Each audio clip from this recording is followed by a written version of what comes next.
जिले की हर खबर सबसे पहले आप तक पहुंचाने का वादा, बस यही है एक इरादा। आज ही लगाए अपना पद्मेश डिजिटल सेटअप बॉक्स। नमस्कार, आप देख रहे हैं पद्मेश 24/7 कृष्णा संडे के साथ। न्यूज बुलेटिन की शुरुआत करते हैं हेडलाइन से।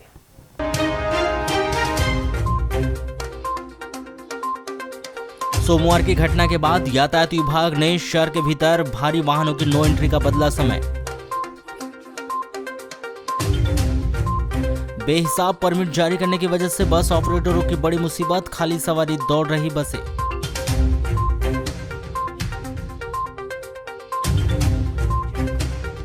लालबरा जनपद पंचायत ने सुधारी भूल, पांडरवानी पंचायत में मनाई जाएगी संत रविदास जयंती।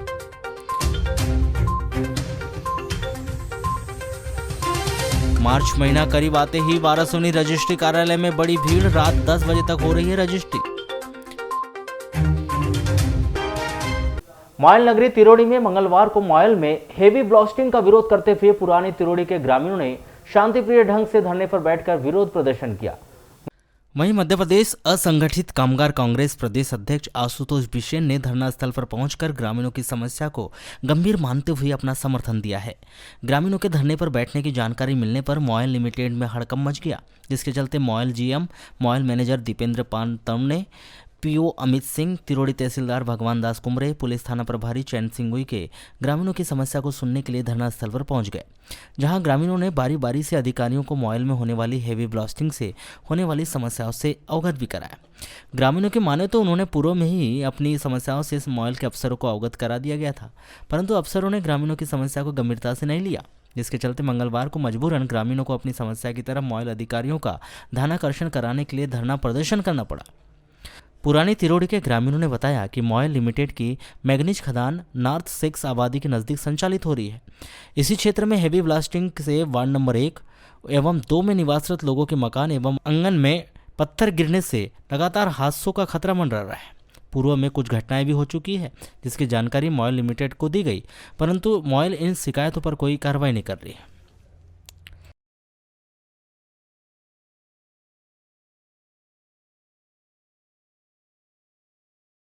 मध्य प्रदेश में संत रविदास की जयंती 16 फरवरी को सभी पंचायतों में मनाया जाना है, जिसके तहत जिला प्रशासन के द्वारा ग्राम पंचायत स्तर से सभी संत रविदास मंदिरों एवं जहां रविदास जयंती कार्यक्रम आयोजित होते हैं उनके संबंध में जानकारियां एकत्रित की गई थी और लालबरा जनपद पंचायत के द्वारा भी क्षेत्र में संत रविदास मंदिर के संबंध में जानकारी दी गई थी, जिसमें पांडरवानी पंचायत के वार्ड नंबर 18 में संत रविदास जी का मंदिर है एवं जयंती मनाए जाने के संबंध में जानकारी नहीं दी गई थी।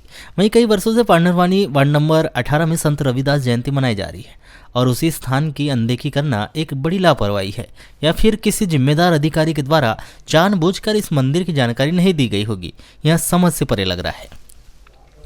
गत दिवस जिला प्रशासन के द्वारा संत रविदास मंदिर की सूची जारी की गई, जिसमें पांडरवानी के नाम पर अमूली का नाम आने पर सामाजिक बंधुओं में आक्रोश नजर आया और सामाजिक बंधु जनपद पंचायत लालबरा पहुंचकर मुख्य कार्यपालन अधिकारी से मुलाकात कर संत रविदास जी के मंदिर एवं जयंती मनाए जाने की गलत जानकारी देने की बात कही गई, जिसके बाद सीईओ गौरीशंकर डहरिया ने त्रुटिवश पांडरवानी के स्थान पर अमूली का नाम आ जाने की बात कही।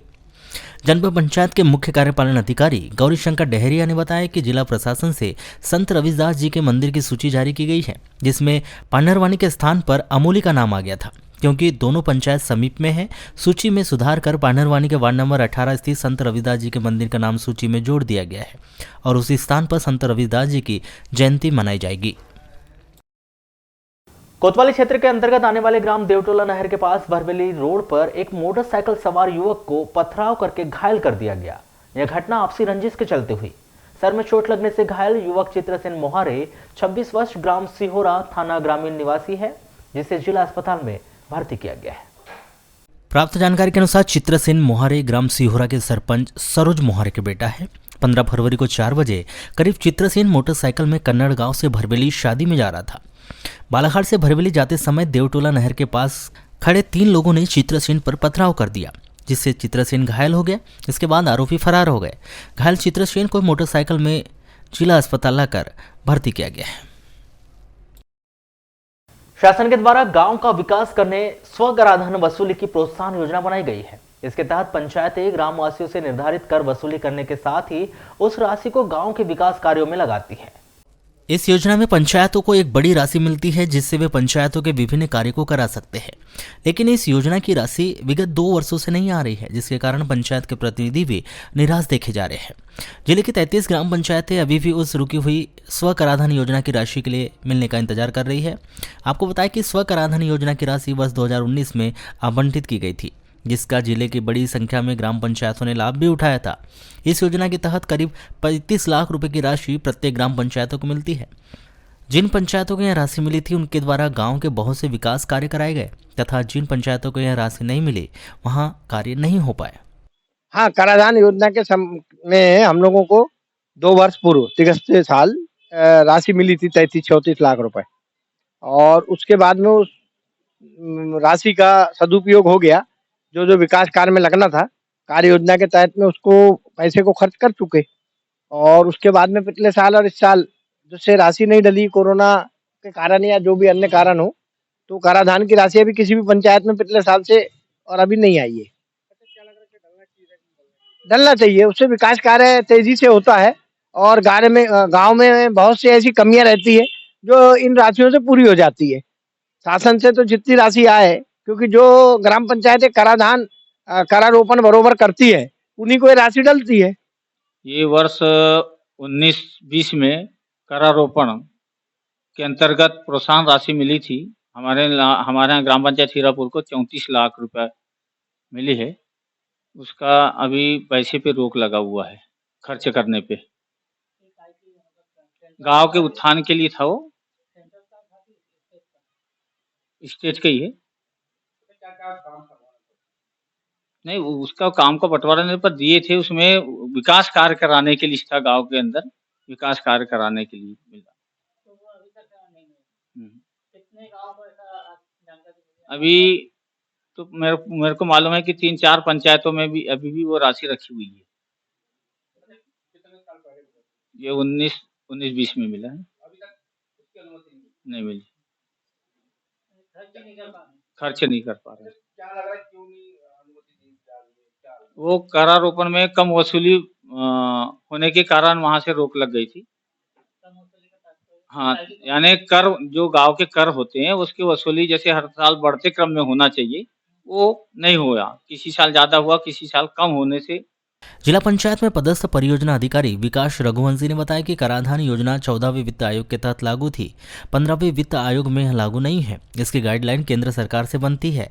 उस गाइडलाइन में कुछ प्रोत्साहन राशि कराधान में देते हैं। 14वें वित्त में 90% राशि ग्राम पंचायतों को और 10% राशि कराधान योजना में देते थे। 15वें वित्त में पूरी राशि दे रहे हैं। शिकायत आने पर ब्रेक लगा दिया गया था। हमारे पास पत्र आया था, मार्गदर्शन के लिए पत्र भोपाल प्रेषित किया गया है। वाराणसी नगर के Deodhar premier league cricket tournament के चौथे दिन प्रथम मैच आरसीए बालाघाट और लॉयंस लालबरा के मध्य खेला गया। आरसीए बालाघाट ने टॉस जीतकर बैटिंग करने का निर्णय लिया। बल्लेबाजी करते हुए आरसीए बालाघाट की टीम ने 17.2 ओवर में 118 रन बनाए। जवाब में 118 रन का पीछा करते हुए लालबरा लॉयन के बल्लेबाजों का प्रदर्शन ठीक नहीं रहा। बेहतर बॉलिंग के चलते लालबरा लॉयन 17.2 ओवरों में 102 रन पर ही सिमट गई। Man of the match Dinesh Wasnik RCA Balaghat के रहे। नजर आ रही है इस समय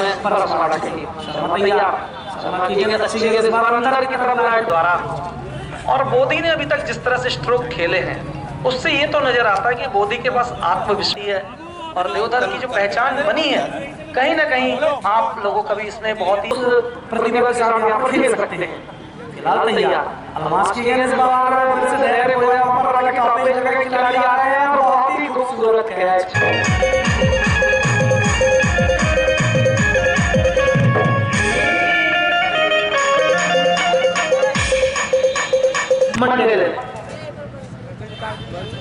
बहुत अच्छी गेंद पर पड़ने के बाद विकेट कीपर के सामने बच गई है, रन लेने की कोई संभावना नहीं। अच्छा कमबैक, गुड कमबैक। माध्यमिक शिक्षा मंडल मध्य प्रदेश भोपाल के द्वारा कक्षा 10वीं और कक्षा 12वीं की बोर्ड परीक्षाओं का आगाज कर दिया गया है, जहां मासिम के द्वारा पूर्व से निर्धारित समय सारणी के अनुसार बोर्ड परीक्षा संपन्न करवाई जाएगी। इन परीक्षाओं के संपन्न कराने के लिए जिले में 132 परीक्षा केंद्र बनाए गए हैं, जहां कक्षा 10वीं की बोर्ड परीक्षा 17 फरवरी से तो वहीं कक्षा 12वीं की बोर्ड परीक्षा 18 फरवरी से शुरू की जाएगी। माध्यमिक शिक्षा मंडल के द्वारा इस वर्ष आयोजित बोर्ड परीक्षा में नियमित और व्यवसायिक परीक्षा मिलाकर कक्षा 10वीं और कक्षा 12वीं के कुल 48,002 विद्यार्थी इस बोर्ड परीक्षा में शामिल होंगे, जिसमें कक्षा 10वीं में कुल 27,763 विद्यार्थी तो वहीं कक्षा 12वीं के 20,239 विद्यार्थी विभिन्न विषयों का प्रश्न पत्र हल करेंगे। इसके लिए जिले में बनाए गए 133 परीक्षा केंद्रों पर परीक्षा कराने की व्यवस्थाएं बनाई जा रही है। जिले के विभिन्न परीक्षा केंद्रों में इस वर्ष आयोजित कक्षा 10वीं और कक्षा 12वीं की बोर्ड परीक्षाओं को शांतिपूर्वक संपन्न कराने और इस परीक्षा में नकल को रोकने के लिए अलग अलग उड़न दस्ता टीम भी बनाई गई है, जहां इस टीम में वरिष्ठ अधिकारियों कर्मचारियों के निर्देशन पर 20 से 25 अधिकारी कर्मचारियों को शामिल किया गया है, जहां एसडीएम स्तर के उड़न दस्ते में 12 से 14 अधिकारी भी कर्मचारी भी शामिल है। बैयर थाना के अंतर्गत लामता रोड पर स्थित ग्राम रौंदा टोला में इसी ग्राम के एक व्यक्ति ने अपने घर में फांसी लगाकर आत्महत्या कर ली। बैयर पुलिस ने मृतक परशुराम ध्रुवे 55 वर्ष की फांसी पर लटकी हुई लाश उसके घर से बरामद की और पोस्टमार्टम करवाकर शव उनके परिजनों को सौंप दिया है। प्राप्त जानकारी के अनुसार 14 फरवरी को परशुराम शराब पिए हुए घर में था। 10 बजे करीब परशुराम की बहू प्रियंका लकड़ी लाने जंगल चली गई थी। जब वह 3 बजे आई तब उसने अपने ससुर परशुराम को घर में फांसी पर लटके हुए देखा। प्रियंका ध्रुवे 35 वर्ष के द्वारा की गई रिपोर्ट पर पुलिस थाना बैयर से सहायक उप निरीक्षक अयूब खान ने रौंदा टोला पहुंचकर मृतक परशुराम की फांसी पर लटकी हुई लाश बरामद की और पोस्टमार्टम करवाकर उसके परिजनों को सौंप दिया। नगर में सड़क दुर्घटनाओं एवं यातायात व्यवस्था को देखते हुए यातायात विभाग के द्वारा 15 फरवरी से नो एंट्री के समय में परिवर्तन किया गया है। नो एंट्री के समय में जो परिवर्तन किया गया है उसके अनुसार अब नो एंट्री का समय प्रातः 7:30 बजे से 9:30 बजे तक, दोपहर में 12:30 बजे से 2:30 बजे तक एवं शाम को 4:30 बजे से रात्रि 8 बजे तक रहेगा। आपको बताया कि सोमवार की रात्रि में सर्किट हाउस मार्ग पर एक बड़ा सड़क हादसा हुआ था, जिसमें एक युवक की मौत हो गई थी तथा 2 बालिकाएं गंभीर रूप से घायल हो गई थी। इसके अलावा बीच में भी कुछ अन्य घटनाएं भी घटित हुई है, जिसको देखते हुए नो एंट्री के समय में परिवर्तन किए जाने की मांग की जा रही थी। पुलिस प्रशासन के द्वारा इसे गंभीरता से लेते हुए नो एंट्री के समय में फेरबदल किया गया है। नो एंट्री के दौरान भारी वाहनों का शहर के भीतर प्रवेश निषेध रहेगा। भिंड जिले में हुई नर्स की हत्या और मृतक नर्स के बारे में कही गई बातों से नाराज जिला नर्सेस एसोसिएशन ने मंगलवार को कलेक्टर कार्यालय और कोतवाली थाने में एक ज्ञापन सौंपकर मामले की निष्पक्ष जांच कराए जाने की मांग की है। वहीं उन्होंने जिला अस्पताल में गार्डों की भर्ती करने, जिला अस्पताल की सुरक्षा व्यवस्था बढ़ाए जाने सहित अपनी 8 सूत्रीय मांगों को लेकर ज्ञापन सौंपा गया। जहां सौंपे गए इस ज्ञापन में नर्सेस एसोसिएशन ने जिला अस्पताल की सुरक्षा व्यवस्था को निम्न बताते हुए रात्रिकाल में अस्पताल परिसर में असामाजिक तत्व के जमावड़े होने की भी बात कही है। हमारा जो भिंड में जो हमारे स्टाफ नर्सिंग सिस्टर थी नेहा चंदेला, उनको नाइट ड्यूटी के उपरांत में गोली मार दिया गया है। जो इस तरह की हरकत अब हमारे ऑल इंडिया ऑल एमपी में होना नहीं चाहिए, इसलिए हम लोग सभी नर्सिंग ऑफिसर लोग आक्रोशित है और हम लोग ये चाह रहे हैं कि हमारी सुरक्षा होना बहुत ज़रूरी है, ताकि हमें 24 घंटे गार्ड चाहिए और सिक्योरिटी चाहिए, इंटरकॉम फ़ोन चाहिए और बहुत सारी जो भी सुरक्षित हमारा पूरे चारों तरफ से हमारा हॉस्पिटल सुरक्षित होना चाहिए। इसी उपलक्ष्य में हमने यहाँ पर आके आज कोतवाली में ज्ञापन सौंपा है, कलेक्टर में भी ज्ञापन सौंपा है, सीएमओ और सीएस सर को भी ज्ञापन सौंपा है। हम सभी चाहते हैं कि सभी नर्सिंग ऑफिसर की सुरक्षा की जाए। दूसरा, कोई भी संदिग्ध व्यक्ति आता है या जैसे कुछ असामाजिक तत्व वगैरह आते हैं, उनसे हम सबकी सुरक्षा की जाए और नाइट ड्यूटी में भी स्टाफ सिस्टर्स की सेफ्टी की जाए, गार्ड की व्यवस्था की जाए। और 6 सूत्रीय मांगों के साथ हमने कलेक्टर, सीएमओ और कोतवाली में ज्ञापन सौंपा है। पीजी कॉलेज में करीब 12 वर्षों से चलते आ रहा मिसिंग खेल सामग्री का मामला सुलझने की जगह उलझता ही जा रहा है, जहां मामले की जांच के लिए सोमवार को छिंदवाड़ा से आई टीम मंगलवार की दोपहर जांच पूरी कर छिंदवाड़ा के लिए रवाना हो गई। इस जांच के बाद भी यह टीम किसी ठोस निष्कर्ष पर नहीं पहुंच सकी। हालांकि इस जांच में पीजी कॉलेज के प्राचार्य गोविंद सिरसाटे, प्रोफेसर अरविंद चंद तिवारी और क्रीड़ा विभाग के अधिकारी जसबीर सिंह सोंधी सहित अन्य के बीच आपसी सामंजस्य बैठाकर मामले को सुलझाने की कोशिश की, लेकिन यह मामला अब तक सुलझ नहीं पाया है। जहां जांच टीम ने मामले में संबंधित पदाधिकारियों से उनके बयान लिखित में दर्ज कराकर अपना जांच प्रतिवेदन तैयार कर लिया, जिसे जांच टीम उच्च शिक्षा विभाग को सौंपेगी, जहां से इस मामले का निष्कर्ष निकाला जाएगा कि इस मामले में वाकई में गबन किया गया है या नहीं, या फिर गबन किसने और कितनी राशि का किया गया है। इस निष्कर्ष के आधार पर उच्च शिक्षा विभाग के द्वारा आगामी कार्रवाई की जाएगी। उधर मामले को जांच टीम ने मीडिया से मिलने का समय तो दिया, लेकिन बाद में यह मीडिया में बगैर मुखातिब हुए ही गुपचुप तरीके से छिंदवाड़ा के लिए रवाना हो गए। चलिए सुनते हैं इस जांच के बारे में प्रोफेसर अरविंद चंद तिवारी, खेल अधिकारी जसवीर सिंह सोंधी और पीजी कॉलेज के प्राचार्य डॉक्टर गोविंद सिरसाटे क्या जानकारी दे रहे हैं। छिंदवाड़ा से जो आयुक्त को मैंने शिकायत की थी, प्रभारी प्राचार्य गोविंद सिरसाटे और जसबीर सिंह सोंधी क्रीड़ा अधिकारी, तो उसकी जांच के लिए कमेटी आई थी और उन्होंने यह पाया कि वास्तव में जिस सामान को जसबीर सिंह सोंधी और गोविंद सिरसाटे कह रहे हैं कि नहीं है और अमानत में खयानत का जो मुझ पर आरोप लगा रहे थे, तो वो झूठा साबित हुआ है और सामान आज भी महाविद्यालय में है। उसमें से 80,000 का सामान जो प्राचार्य द्वारा जला दिया गया है, बाकी की सामग्री उपलब्ध है और उन्होंने भी माना कि जो सारे आरोप थे वो झूठे हैं। सारे सबके स्टेटमेंट लेकर गए हैं, सामान देख के गए हैं और बाकी सारे प्रपत्र लेकर गए हैं। और जैसा कि मुझसे जो प्रश्न पूछे गए थे कि मीडिया में दुष्प्रचार इन्होंने किया क्या, मैंने कहा इन्होंने मीडिया में दुष्प्रचार किया, उसकी कटिंग मैंने दे दी है। इन्होंने जो मुझे धमकी दिए थे 2004 में जसबीर सिंह सोंधी ने कि मैं जब आऊँगा तो लाखों की वसूली कराऊंगा, वो भी मैंने बता दिया। सामान इन्होंने नहीं लिया। वो सारे जो सबूत मेरे पास थे वो मैंने जांच समिति को सौंप दिया। जांच समिति जैसे आप बता रहे कि निष्कर्ष निकल गया है, लेकिन जांच समिति का कहना है कि अभी कोई निष्कर्ष नहीं निकला। नहीं, निष्कर्ष इसलिए नहीं निकला कि उन्होंने उनके भी स्टेटमेंट लिए, उनके आरोप है वो भी देखेंगे। लेकिन जो मुख्य आरोप मुझ पर लगाया जा रहा था कि मैंने सामान चोरी किया, गबन किया, 4.5 लाख की मुझ पर जो वसूली कर रहे थे वो सामान महाविद्यालय में है, ये मेन चीज ये है। बाकी जो आरोप है उसका कोई महत्व नहीं है। क्या माना जाए कि क्या, तो बहुत सारी जांच बैठ चुकी है, ये भी एक जांच कमेटी आई थी, तो क्या इस जांच कमेटी के बाद में वर्षों चला रहा विवाद शांत हो जाएगा? नहीं, विवाद तो देखिए जब तक वो सामने वाले न चाहेंगे शांत नहीं होगा, क्योंकि इसके पहले भी कई जांच समिति महाविद्यालय की जो है कम से कम 6 जांच समिति इसकी जांच कर चुकी है कि सामान है जिसको जसबीर सिंह सोंधी ने चार्ज में नहीं लिया और उसी का आरोप लगाते रहे।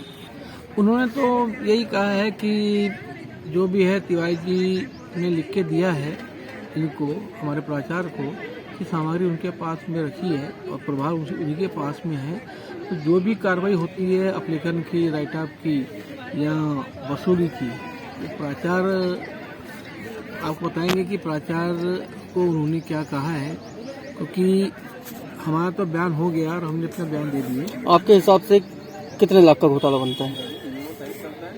अभी तक जो कमेटी ने जो निकाला है वो 10,000 का वो दिखाया है और 3,37,160 रुपये की सामग्री उनके पास में होना बताया गया है, जो कि टूटी फूटी है या नहीं ये कमेटी को मालूम है कि कमेटी ने देखा है कि देखा है, पर उसके पास में है। वो आज जो भी बात हुई है वो जो उसके पास हमें रखी गई है तिवारी जी के पास में, उसी संबंध में ये सब बातें हो रही है। उन्हें कंप्लेंट किया है कि है नहीं दिए, हमने दे दिए और है कि नहीं हमने दे चुका था। उस सब में देखते देखते आज ये बात आई है। तो जब वो कमेटी आई थी तो उन्होंने देखा है, और हालांकि उन्होंने उस समाज को देखा नहीं, तो आप यानी संतुष्ट नहीं है, तो उन्होंने सिर्फ बयान भर लिया है कि क्या क्या है, एक मौखिक बार में लिखित बयान वो लेके गए। जांच टीम ने जो है उससे संबंधित जो जितने लोग थे उनसे उन्होंने लिखित में उनका बयान और कथन दिए हैं और लेकर के फिर वो यहाँ से चल रहे हैं। आगे की कार्रवाई तो वो लोग इसका निष्कर्ष निकाल करके और उच्च अधिकारियों को अपना अभिमत प्रेषित करेंगे। ये 2010 का मामला है और 2010 में जो है वो खेल सामग्री अरविंद तिवारी के प्रभार में थी और ये सामग्री जो है वो जो जसबीर सिंह सोंधी है वो ट्रांसफर होकर के आए और इन्होंने उनको प्रभार स्थानांतरित किया और स्थानांतरण के पश्चात कुछ सामग्री जो खराब स्थिति में थी वो सामग्री उन्होंने लेने से इनकार कर दिया। ये सामग्री खेल सामग्री का उन्होंने जो उस समय ड्यूज निकाला था वो 4,31,000 का ड्यूज निकाला था और ये तब से लेकर के ये मामला अभी तक जो है वो एक तरह से सुलझ नहीं रहा है। सर, अब तक 6 से 7 कमेटी इस मामले की जांच कर चुकी है, अब तक निष्कर्ष नहीं पहुंचा। क्या लगता है कि इस बार इसका निष्कर्ष तो दोनों मिलकर के ही निकालेंगे, एक को देना है और एक को सामग्री लेना है।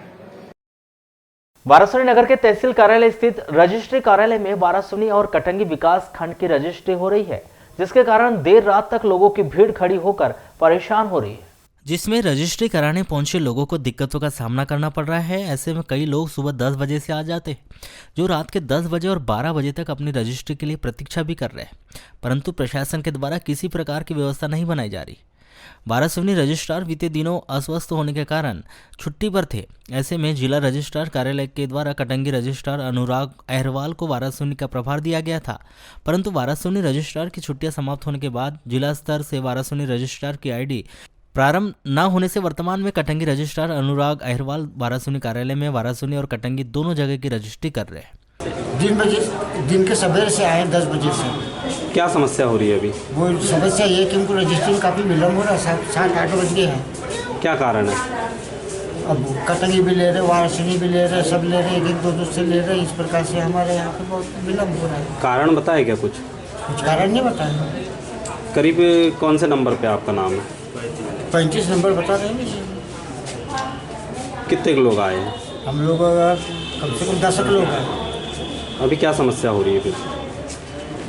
समस्या इंतजार कर रहे हैं, 35 नंबर कब आएगा, 35 नंबर कब आएगा। 10 बजे रात को आता है, 12 बजे रात को आता है। महिलाएं बच्चे भी हो गए साथ में? महिला भी है, 4-4 महीने। सर, समस्या ये हो रही है कि जैसे मैंने यहाँ पे स्लॉट बुक किया, मेरा स्लॉट का टाइम था 3:25 का, पर अभी आप देख रहे हैं 7 बज चुका है, अभी तक नंबर नहीं लग रहा है। हमारे बाद में जिनका 4 बजे 5 बजे का स्लॉट का टाइम था, जिनको रजिस्ट्री ओपन करने का टाइम था, उनकी रजिस्ट्रियाँ हो गई है, लेकिन हम लोग अभी भी लाइन में लगे हुए हैं। कुछ लोग अभी कार से आ रहे हैं, वो बुजुर्ग लोग आ रहे हैं, तो सर बोल रहे हैं कि बुजुर्गों का करना है, इसलिए वो बुजुर्गों का करके चले जा रहे हैं। हमारे साथ भी समस्या है, हम भी परिवार के अकेले कमाने खाने वाले, लेकिन सर ये सोच रहे हैं कि बुजुर्गों का पहले कर कर उनको निकाल दिया जा रहा है, और हम लोग जो लाइन में लगे हैं वो लाइन में लगे ही पड़े। कारण ये है कि चूँकि सब रजिस्ट्रार वारासोनी के जो उपंजीयक थे उनका स्वास्थ्य खराब है ना, तो वो छुट्टी में है ना, तो मुझे यहाँ का चार्ज दिया गया, तो दोनों जगह की रजिस्ट्री मुझे करना है, कटंगी की भी और वारासोनी की भी, ये कारण है।